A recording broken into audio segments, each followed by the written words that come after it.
sempat bilang mau bangun kampus salah satunya jurusan metaverse. Iya kan? Itu apa yang mau diajarin jurusan metaverse dan dari mana itu, bagaimana bahannya, apa kurikulum baru dong, benar-benar suatu hal yang baru. Ini sebenarnya belum boleh bocor nih sebenarnya, ini masih kita keep nih. Oh begitu ya? Nah, Mas Indra juga pernah berkata bahwa orang dengan background teknologi lebih berpeluang mengembangkan perusahaannya daripada orang dengan gelar MBA gitu kan. Dan ini sensitif nih orang-orang dengan gelar MBA, jadi bagaimana, kenapa bisa mengatakan seperti itu?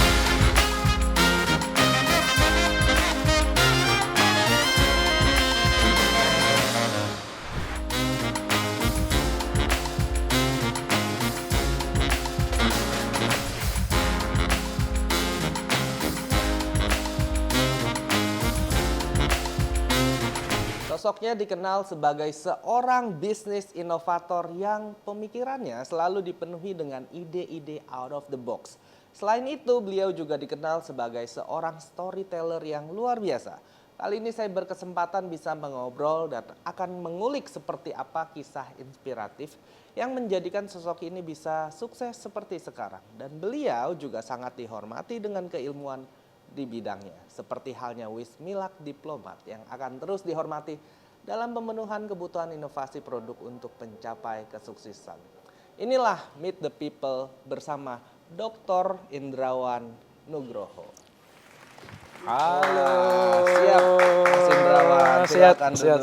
Siap. Terima kasih sekali udah datang. Makasih, saya menyiapkan makasih. waktunya. Ini saya banyak belajar dari konten-kontennya Mas Indra. Jadi itu ini waduh nih orang pinter banget. Tapi sebelum menjawab pertanyaan-pertanyaan saya mau quick question, last question dulu. BUMN atau perusahaan swasta? Ayo. Konteksnya apa dulu tuh? Oh iya nggak bisa. Nggak ada konteks. Pokoknya kalau ada dua pilihan ini lebih milih mana? Ayo. Swasta. NFT atau crypto coin? NFT. Oke, Amerika atau China?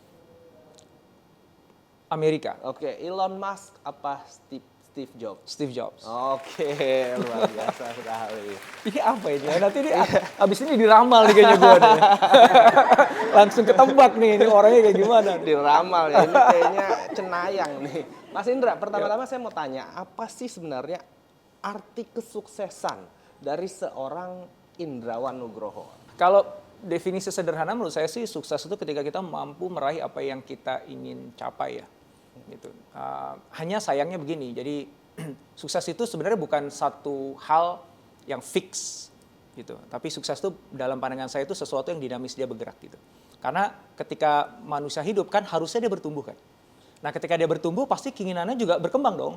Ya, kalau dulu misalnya gue asal diterima di perguruan tinggi negeri deh. Ya, gitu ya. Terus ternyata benar diterima di perguruan tinggi negeri waktu pas SMA nih. Berarti kan sukses dong dia. Sukses diterima di perguruan tinggi negeri karena itu yang diinginkan. Terus wah gue harus bisa kerja di perusahaan multinasional nih gitu ya. Itu inginnya. Terus tercapai. Ya berarti kan dia sukses lagi kan. Nah, gitu. Jadi bagi saya sukses adalah sebuah istilah yang kita gunakan yang itu merepresentasikan sebuah kondisi di mana kita mendapatkan apa yang memang kita inginkan. Nah pertanyaannya memang yang kita inginkan kan beda-beda tiap orang. Ya, ada yang sekedar supaya bisa makan. Ya, kalau kita lihat di Maslow yang paling bawah itu kan yang penting makan dulu deh, aman dulu, secure dulu. Ada yang udah sampai pada aktualisasi diri gitu. Gue ingin nih ngelihat generasi muda Indonesia itu nanti bisa punya karya-karya luar biasa kayak Ko Rudi. Wah, itu kan sebuah keinginan besar kan. Nah, ketika dia benar mampu melakukan itu, ya akhirnya dia juga sukses. Jadi bagi saya sesederhana itu sih. Jadi nggak ada yang mystical tentang sukses itu. It's just sebuah situasi di mana apa yang kita inginkan itu benar-benar bisa kita capai. Dan berbeda-beda semua orang. Setiap orang beda-beda dan di fase kehidupan manusia juga beda-beda definisi sukses itu. Gitu. Wih, luar biasa. Nah, Mas Indrawan ini kan kalau storytelling itu wah dibaca atau didengar itu enak, ditonton enak. Terus juga penyampaiannya juga yang berita-berita atau ilmu-ilmu yang kekinian, yang lagi happening, ya kan? Kayak terakhir tuh mengenai startup dan bagaimana valuasinya dan sebagainya.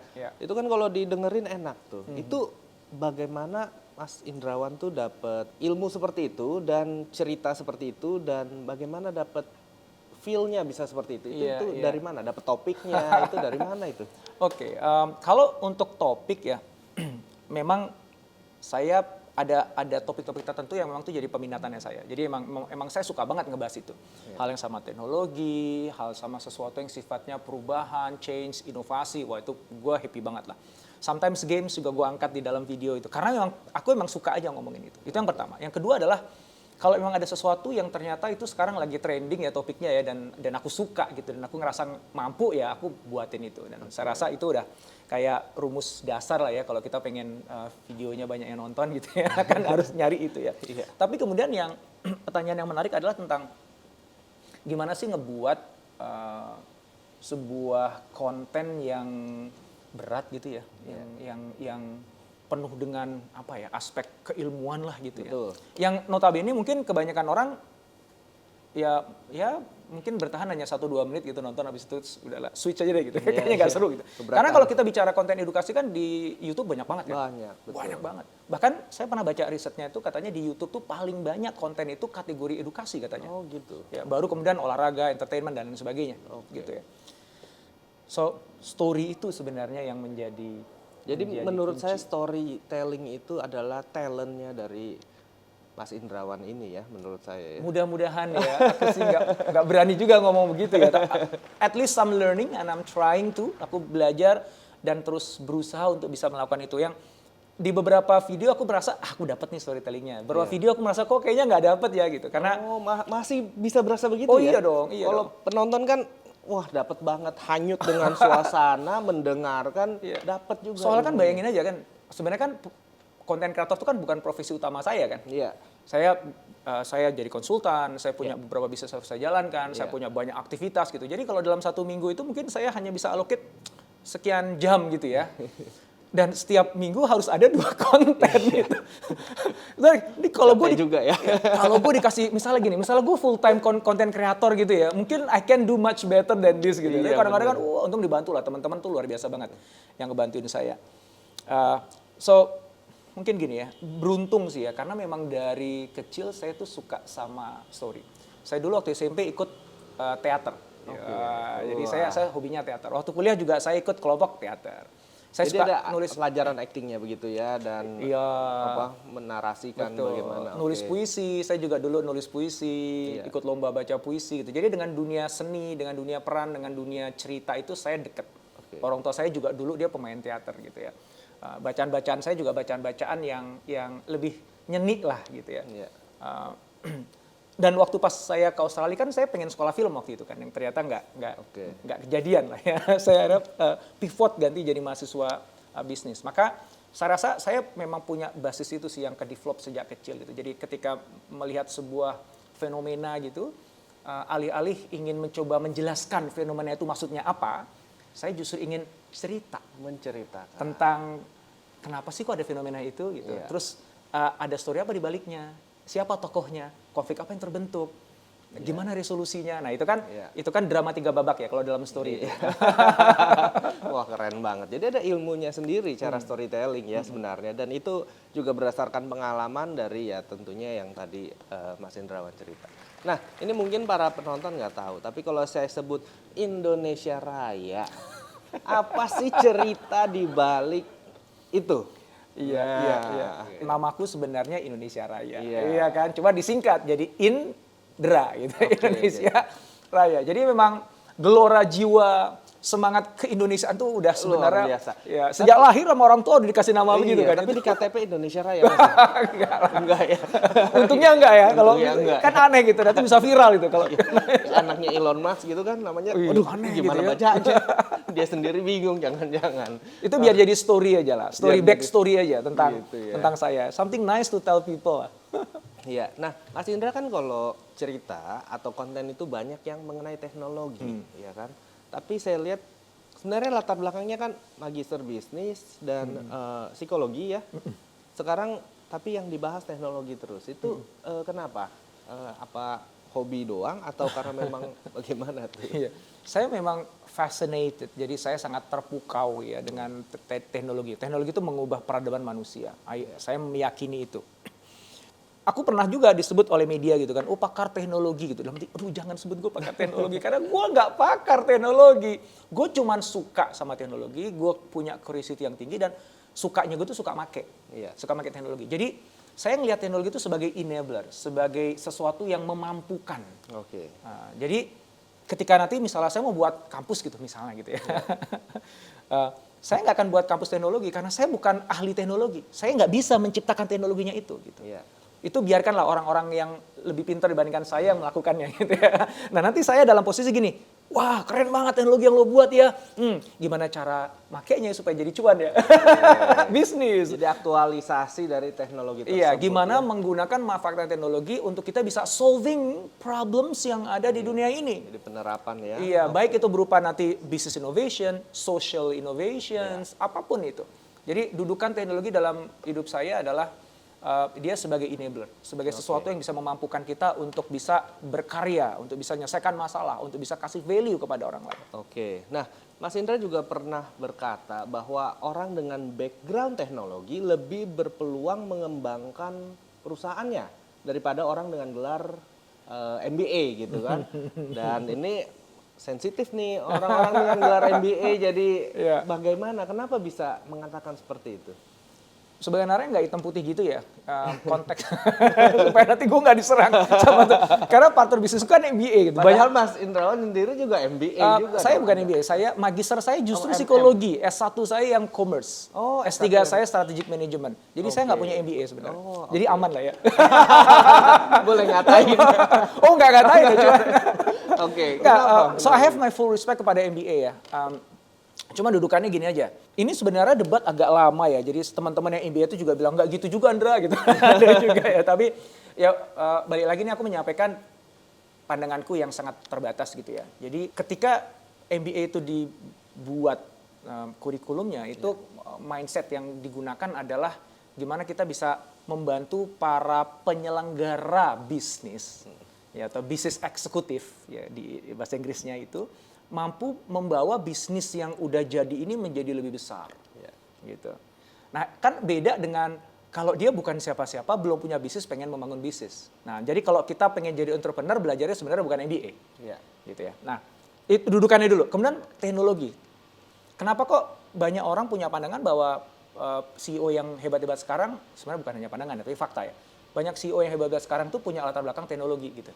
Ya, karena memang sekarang dunia itu digerakkan oleh teknologi gitu. Dan bisnis mana yang bisa tumbuh besar secara cepat tanpa teknologi kan nggak ada gitu. Jadi having technology background itu helps karena membantu sang CEO misalnya untuk bisa punya visi yang lebih berani at the same time grounded karena dia tahu teknologi apa yang bisa dipakai untuk menyokong visinya itu gitu ya. Jadi itu dudukannya kenapa kok punya background teknologi itu menguntungkan bagi beberapa CEO. Saya sendiri nggak punya background teknologi loh. Jadi ini sekedar supaya teman-teman nggak ngerasa, oh Indra belain teknologi nih karena background teknologi. Gue nggak punya background teknologi gitu. Tapi aku senang banget bergaul, berteman dan berpartner dengan teman-teman punya background teknologi. So bagi teman-teman yang memang belajar MBA itu bagus karena artinya teman-teman udah sangat siap ketika nanti perusahaannya memang pengen di boost, pengen di scale up. Iya. Yang mana orang teknologi bisa jadi nggak memiliki skill set itu kan. Betul. Gitu. Jadi yang benar adalah ya dua-duanya inilah kawin lah ya teknologi sama MBA dikawinkan. Dan yang lahir dari perkawinan itu adalah dorongan yang sangat kuat untuk bisa menyelesaikan masalah yang ada di customer-nya mereka. Jadi akhirnya human empathy itu yang menjadi kunci yang bisa melekatkan kedua tadi, MBA dan teknologi. Keren banget. Pemikirannya luar biasa nih kalau orang berpendidikan emang ya beda ya. Mas Indra, ngomongin teknologi kan Mas Indra juga sering sekali konten mengenai metaverse. Dan bahkan sempat bilang mau bangun kampus salah satunya jurusan metaverse. Iya kan? Itu apa yang mau diajarin jurusan metaverse dan Dari mana itu? Bagaimana bahannya? Apa Iya, kurikulum baru dong? Benar-benar iya. suatu hal yang baru. Pak. Ini sebenarnya belum boleh bocor ini sebenarnya, ini masih kita keep nih. Oh begitu ya? Cuman nggak apa-apa ya, di-spill dikit-dikit ya. Oke. Oke, memang sekarang saya dalam proses lagi ketemu sama teman-teman lah ya, lagi ngebangun sebuah impian bareng untuk bisa menunjukkan bagaimana pendidikan tinggi itu bisa dijalankan, dioperasikan dan akhirnya menghasilkan output yang benar-benar lebih dekat ke industri gitu. Salah satu peminatan yang kita pikirkan adalah memang metaverse itu gitu. Ya, yang mana sebenarnya hype-nya masih lagi rame-ramenya sekarang gitu. Betul. Tetapi juga di saat yang sama kita sadar bahwa itu belum jadi kan metaverse kan. Belum bisa. Maka kalau kita mau nanti pada akhirnya kita kan gini, misalnya kita sekarang mau tiba-tiba kita pengen jadi ahli internet gitu atau ahli apa gitu, itu mungkin agak terlambat sedikit karena memang udah mature kan. Ya. Dunia itu udah mature. Nah metaverse itu kan belum mature ya. Belum. Jadi semua orang tuh berangkat dari titik yang sama. Jadi kalau kita mau kejar-kejaran ikut lomba lari dengan negara tetangga gitu ya, dengan pemain-pemain yang ada gitu, itu sebenarnya fair karena kita startnya dari titik yang sama, gitu kan. Nah maka jangan nunggu sampai nanti metaverse jadi dulu dong gitu, sekarang aja gitu. Walaupun kita masih nyari-nyari nih gitu. Nanti kurikulumnya kayak gimana ya, nanti diajarin kayak gimana ya, dan kita menginginkan bahwa itu sesuatu yang bukan cuma sekedar untuk 10 tahun ke depan, tapi sesuatu yang pada semester ini atau pada tahun ini tuh harus sudah bisa terwujudkan menjadi sesuatu yang punya value komersil gitu. Iya.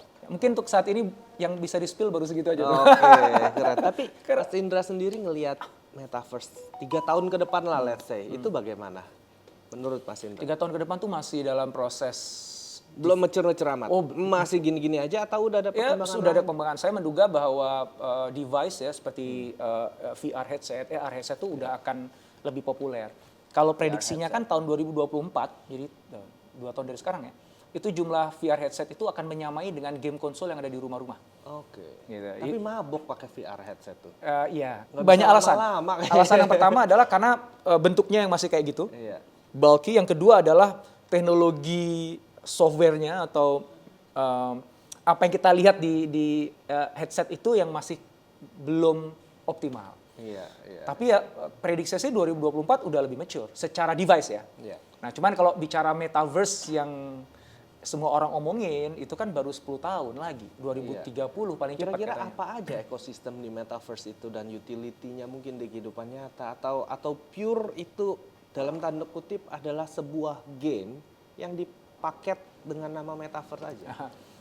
Game udah pasti menjadi bagian dari metaverse. Dan kalau kita mau ngintip metaverse kayak gimana, sekarang yang paling gampang lihat aja game karena banyak game yang sudah memiliki elemen-elemen seperti di dalam metaverse. Ya kan kita selalu nyontohin yang Roblox, Fortnite dan lain sebagainya ya, dunia 3 dimensi yang ada ekonominya di dalam sana, kita bisa interaksi dan lain sebagainya. Cara ngebayangin metaverse itu sebenarnya paling gampang itu adalah lihat internet sekarang aja gitu. Sekarang ini kan kita hidup Web 2 ya namanya. Metaverse itu Web 3 nantinya. Web 2 ini kan kita nggak bisa lepas dari internet kan. Ya misalnya kayak sekarang nih, ini kan nanti akan ditayangkan di internet. Kita mau belajarnya bisa pakai internet, Zoom dan sebagainya, atau kita pakai MOOCs gitu ya. Kita mau berbisnis, banking, semuanya pakai internet. Mau kuliah pakai internet, everything udah pakai internet kan gitu ya. Nah nanti metaverse itu sebenarnya hanya versi yang lebih canggih dari internet sekarang aja. Kalau sekarang kita interaksi internetnya hanya menggunakan device yang kita lihat 2 dimensi gitu ya, pencet-pencet tombol gitu. Kalau nanti kita nggak usah pencet tombol, kita ngomong aja. Kita menggunakan wearable devices, kacamata yang seperti ini untuk bisa masuk ke dalam internetnya.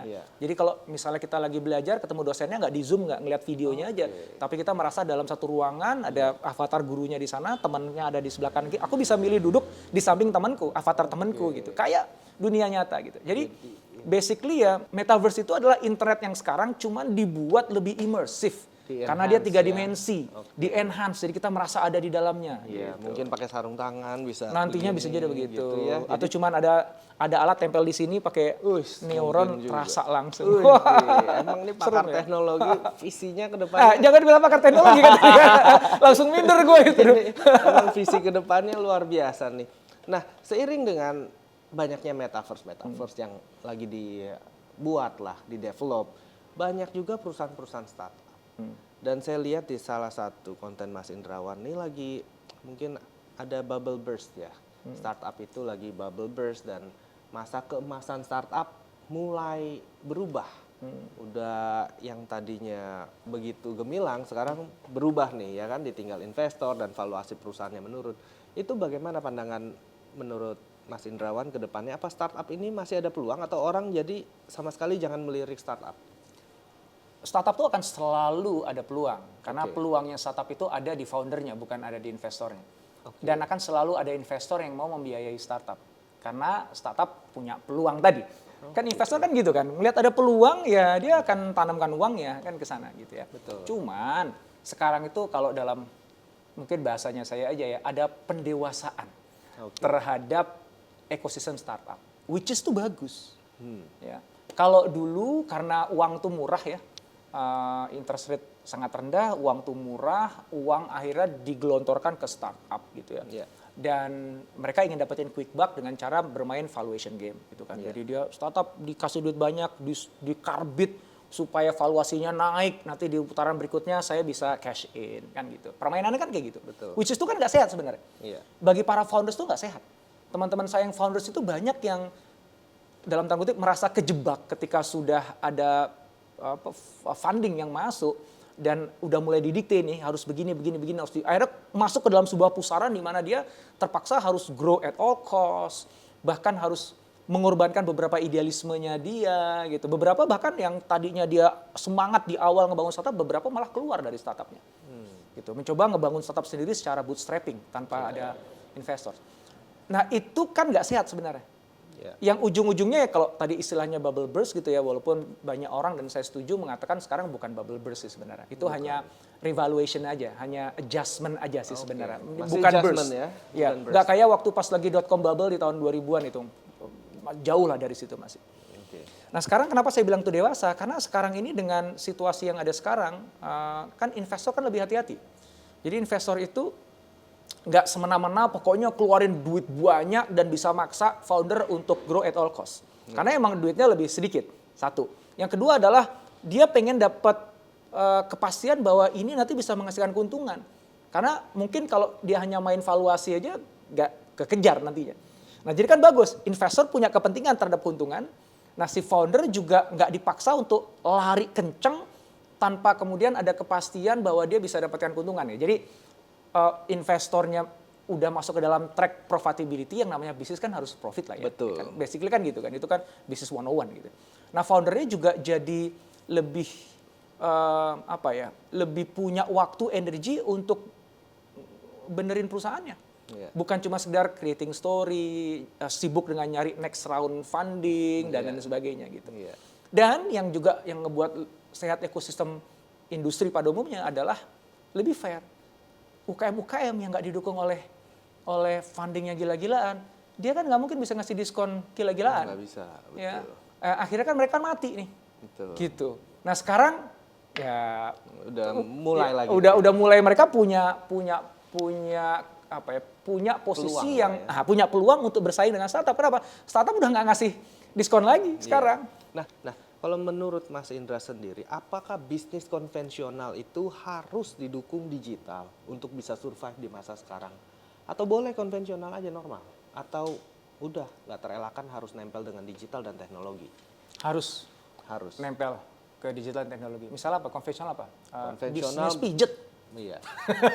Itu kan sangat konvensional ya. Betul. Ya. Buka toko doang begitu. Iya, ya kan. Boleh susah. nggak begitu? Kalau boleh pasti boleh lah. Iya, kalau boleh, masa pasti boleh. Duit-duit dia iya kan. Iya, Nah, bener. pertanyaannya adalah dia bisa bersaing nggak gitu. Betul. Bisa nggak ya, kan? Dia bersaing? bisa bertahan apa enggak? Mungkin bisa karena dia bisa jadi udah punya kelompok pelanggan yang loyal sama dia, tapi dia nggak akan bertumbuh. Iya. Ya. betul. Mungkin dia tetap keep making money ya, tapi dia nggak akan bertumbuh. Jadi- Problemnya adalah kan inflasi naik terus nih, harga naik terus nih, kebutuhan naik terus nih. Lo bisa ini nggak bisa ngikutin nggak? Jadi Gitu. segitu-segitu aja Dia lah segitu-gitu ya. aja. Nggak Dia akan bisa booming iya. gitu. Kenapa? Karena memang publik sendiri, masyarakat yang jadi pelanggannya UMKM ini itu kan sudah menggunakan teknologi untuk kesehariannya dia gitu. Dia Iya. expect segala sesuatu itu bisa diakses menggunakan handphonenya dia. Iya, Itu iya. udah ekspektasi dasar sekarang gitu. Iya, Jadi betul. lu nggak punya misalnya tukang pijat tadi gitu ya. Mbak, aku pengen ini dong, pengen tahu lokasinya di mana. Oh gini Mbak pokoknya nanti lihat aja ada patung pancoran, belok kanan, masuk ke gang. Mbak kasih aja deh Iya, locationnya. Iya. Aduh, location tuh kayak apa ya, misalnya gitu. Selesai udah. Iya, Nggak bisa, betul. sesederhana itu aja gitu. Jadi Iya. memanfaatkan teknologi yang ada sekarang udah jadi keniscayaan Udah dan tidak terelakkan. mutlak, tidak terelakkan. Betul, keren sekali. Mas Indra, ini sekarang udah berkeluarga. Udah. Anak berapa? 4. Anak 4. Umur berapa aja nih? Yang paling gede mau kuliah. Mau kuliah? 18 tahun. Oh 18. Yang kedua? Yang kedua mau masuk SMA. Umurnya beda 3 tahun. Oke, 18, Ya, 15. Yang ketiga? Yang ketiga beda 3 tahun lagi. Oke, 12. Itu baru mau masuk SMP. Umur berapa? 12 kan tadi kan? Enggak, yang keempat. Oh yang keempat, beda 5 tahun. Yang 7. keempat, 7. Oke. Itu ini- baru naik kelas 2. Oke, ini kita harus berikan tepuk tangan karena hafal umur anak. Oh gitu ya? Itu pertanyaan paling sulit sebenarnya. Oh, gitu ya? Di antara semua pertanyaan, hafal umur anak kan harus mikir dulu, oh yang ini. Kalau tadi mengenai teknologi, itu kan Jago jawabnya ya? lah aja. Anak ini. Ini seorang PhD harus mikir gitu kan. Nah ini apa ilmu yang, saya mau bahas pribadi ya, kalau tadi mengenai keilmuan, Mas Indrawan ini melihat anak-anak ini mau diturunkan ilmunya seperti apa dan mau dibebaskan atau mau jadi pakar teknologi atau mungkin bagaimana anak-anak itu, didikan kepada anak-anak. Saya cenderung apa namanya ya? Ya membebaskan mungkin ya, bahasa lebih dekat ya. Tapi membebaskan itu seringkali dimaknai dengan sak karepmu kalau orang Jawa bilang. Oke. Ya, sak karepmu tuh terserah kamu deh gitu. Karena menurut saya sak karepmu itu menunjukkan ketidakpedulian. Oke. Gitu. Ya, tapi kadang-kadang begini, orang tua tuh menerjemahkan aku tuh peduli, aku sayang sama anakku dengan cara akhirnya dia mendikte anaknya harus kayak gimana karena dia merasa bahwa itu cara yang terbaik bagi si anaknya. Iya. Aku kan udah umurku lebih panjang, aku udah tahu hidup tuh kayak gimana gitu Iya. ya. Jadi ya, karena sayangku sama kamu, peduli sama kamu, udahlah kamu ikutin aja apa yang Bapak omongin. Iya, Nah, betul. gitu. Nah, kepedulian yang aku maksud tadi itu dan juga kebebasan yang aku berikan tadi itu adalah kebebasan yang didasari pada kepedulian tadi. Jadi menjawab pertanyaannya Ko Rudi, saya tidak mendikte anak saya dia harus berprofesi dalam bidang apa, termasuk kuliah dalam bidang apa nantinya. Tapi saya punya tanggung jawab untuk membantu dia bisa menemukan itu. Menemukan apa sih yang dia inginkan Jati dalam diri. hidupnya. Iya. Ya, jati diri sampai kepada passionnya apa, sampai kepada nanti visi ke depannya dia mau jadi apa. Which is itu kan the hardest part Betul. dari seorang anak yang beranjak dewasa. Betul. Ya.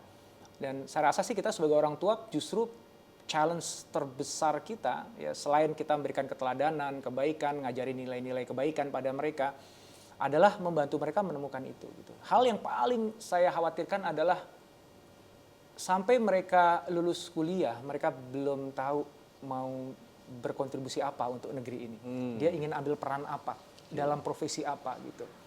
Nah maka tugas kita sebagai orang tua adalah terus ngasih challenge, terus ngobrol, diskusi, nanya, meng-coach mereka, memberikan kesempatan mereka untuk nyobain ini, supaya pada akhirnya nanti dia ketemu.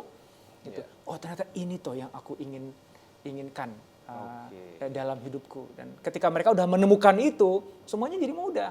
Mau milih kuliah di mana jadi mudah, dia mau ngambil profesi apa jadi mudah, dia nggak akan mudah ikut-ikutan teman-teman, dia nggak halu ya, nggak mudah FOMO. galau, nggak FOMO juga. Itu kan yang kayak gitu-gitu tuh yang halu, yang FOMO, yang mudah galau tuh karena dia sebenarnya nggak tahu apa yang dia mau gitu. Betul. Nah itu tugas kita adalah membantu mereka untuk menemukan yang mereka tuh inginkan tuh apa. Biarkan mereka sendiri memutuskan. Tapi kalau kita nggak pandu, kita nggak bantu, itu bisa jadi sampai tua juga nggak ketemu-ketemu. Iya, Gitu. hebat sekali, luar biasa. Jadi kita hari ini udah dengerin bagaimana kisah-kisah dari Dr. Indrawan Nugroho, nggak boleh pakai MM lagi ya, ya. Dr. Indrawan Nugroho, yang mana banyak sekali kisah ceritanya mengenai dari teknologi, metaverse, sampai mengenai figur ayah kepada anak. Nah, Mas Indrawan, sebenarnya ini biasanya pertanyaan yang saya selalu tanyakan dan akan saya putar nih 5 tahun lagi ke depan. Apa yang Mas Indra ingin capai 5 tahun ke depan? Sebut aja 1 atau 2, karena video ini akan diputar 5 tahun lagi. Mantap. Dan dibuktikan nih, nanti netizen akan menjawab, wah nggak kecapaian tuh, Iya. wah kecapaian tuh. Nah, Iya, apa iya. kira-kira?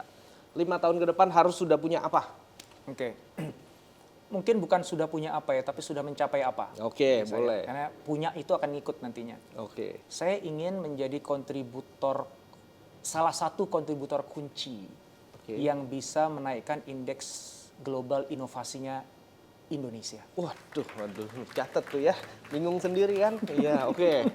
Itu ya 1, apalagi?